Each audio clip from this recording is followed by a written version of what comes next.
मंत्री सचिन पायलट, हालांकि वो पहले ही बता चुके थे कि वो इस बैठक में शामिल नहीं होने वाले हैं और पार्टी कार्यालय से हटाए गए हैं सचिन पायलट के पोस्टर। तो रवि त्रिपाठी, ये पोस्टर हटा दिए गए हैं, यानी कि एग्जिट तय।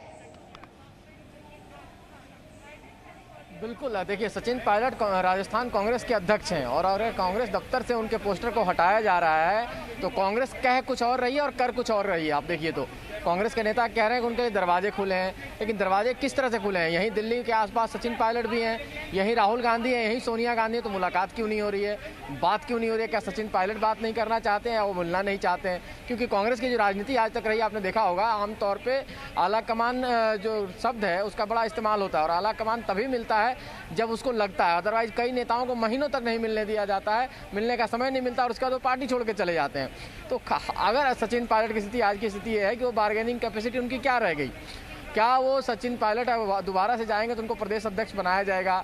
क्या वो डिप्टी सीएम की हैसियत से रहेंगे और उनकी वो स्थिति रहेगी? क्योंकि अब ये भी बता दिया जाएगा अशोक गहलोत की तरफ से कि भाई आपकी वजह से सरकार नहीं गिर सकती है, तो वैसी स्थिति में आपकी बार्गेनिंग कैपेसिटी जीरो हो गई लगभग। वही स्थिति बीजेपी के साथ उनकी है कि बीजेपी में अगर वो जाएंगे तो बीजेपी में भी ये बार्गेनिंग नहीं कर सकते हैं कि सरकार हम गिरा नहीं सकते हैं। बीजेपी ये चाहेगी कि ऐसा आदमी आए जो सरकार के, जैसे सिंधिया आए तो उन्होंने इतने विधायक उनके साथ थे कि सरकार वहाँ गिरी, तो कम से कम अजीत पवार जैसी स्थिति ना हो, ये भी बीजेपी नहीं चाहेगी। अजीत पवार वाला फार्मूला नहीं वो चाहेगी कि सिंधिया का फार्मूला अपनाया जाए। तो सचिन पायलट के लिए अभी स्थिति उहापोह की है कि सचिन पायलट कांग्रेस में जाएंगे तो किस हैसियत से जाएंगे, उनकी बार्गेनिंग कैपेसिटी एकदम कमजोर हो गई। दूसरी तरफ है कि बीजेपी में जाते हैं तो बीजेपी में क्या कोई पहले से बातचीत चल रही है, कोई फार्मूला बना है बीजेपी में, उनको क्या मौका दिया जाएगा, किस तरह से बीजेपी में एडजस्ट उनको किया जाएगा? ये रविंद्र हमारे साथ हैं, जो बात आप कह रहे हैं रवि कि किस हैसियत से फिर वो बीजेपी में शामिल होंगे। अगर बार्गेनिंग कैपेसिटी नहीं रही तो ऐसे में रविंद्र फिर बीजेपी में जाना तो उनके लिए नुकसान का सौदा साबित होगा। अब ये 90 विधायक अगर बैठक में शामिल हैं, बाकी विधायक हैं कहां पर?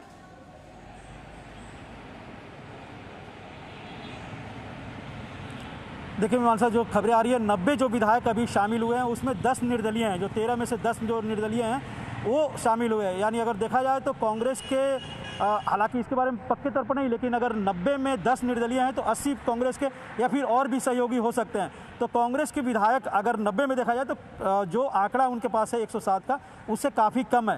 पहली बात, अभी ये मीटिंग जो 10:30 थी अब शुरू होने वाली है, अभी और विधायक आएंगे उसमें, ये सब कहीं ना कहीं देखने वाली बात होगी। दूसरी बात, संबित पात्रा अगर होंगे तो आखिर बीजेपी सचिन पायलट को क्यों समर्थन कर रही है? कहीं ना कहीं सियासी दुश्मन अपना दोस्त होता है। तीसरी बात यह है कि सचिन पायलट आज बगावत किए हैं और बीजेपी नेताओं से चर्चा शुरू हो गई है, ये कतई नहीं होता है, चाहे वो सिंधिया के साथ हो या दूसरे जो बीजेपी में आए हैं। ये महीनों से, कई दिनों से चर्चा होती है। अगर सचिन पायलट को बीजेपी में लाना है या सचिन पायलट बीजेपी में शामिल होते हैं तो ये महीनों से कवायद इसकी चलते रहती है। इसके पीछे कई बातें होती है, कई तरह की बातें सुनने में भी आता, आपको भी सुनने में आ रहा होगा। सचिन पायलट के कई संबंध निजी तौर पर हो या सियासी तौर पर हो, वो एक कई वजह होती है।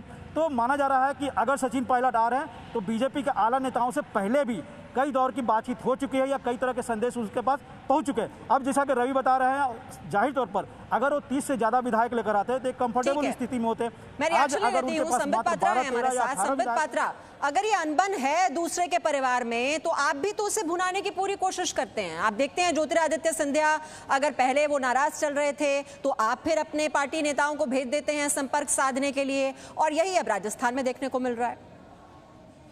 देखिए, आपको एक विषय समझना पड़ेगा मीमांसा जी, राजनीति का एक चरित्र होता है, महत्वाकांक्षा बुरी बात नहीं होती है। राजनीति में डूबते हुए जहाज को हर कोई छोड़ना चाहता है और ये उचित भी है।